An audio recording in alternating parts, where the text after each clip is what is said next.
How do we know we are following God's plan and have a saving faith instead of a dead faith? Well, in the book of John, Jesus tells us that God's will is for us to believe in the one whom he sent. Once you've done that, just wait for further instructions. But as far as a dead faith, I think that's more important to touch on. So if we read in James, I did a whole entire live Bible study. We went through the entire thing, and what we can see is that James is all about evidence. A lot of people misunderstand the phrase dead faith and exactly what it means, and they use the passage out of context. So let me go ahead and read it to you. So starting in verse 17, it says, "So also faith by itself, if it does not have works, is dead." And he doesn't give any explanation in that verse. The explanation comes after. But people usually stop there and say, well, see, if you don't do good works, then your faith is dead, so you're going to hell. Well, it doesn't say that. Evidence of a saving faith is the good works. Let me show you. Verse 18.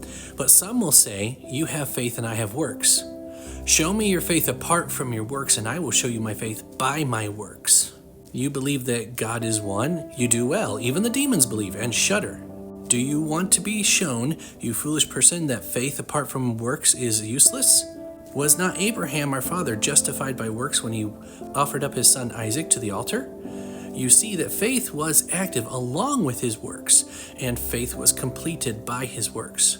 As the scripture was fulfilled that says, Abraham believed God, and it was accounted to him as righteousness. And he was called a friend of God." You see that a person is justified by works, not by faith alone.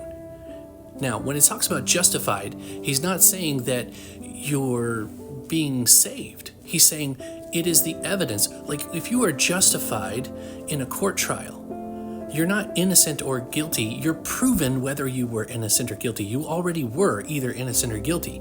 When you're justified, it's saying, here's the evidence that it's true. So when you do good works, when you have this desire to do good works, that is the evidence of your saving faith. That's the evidence of your living faith.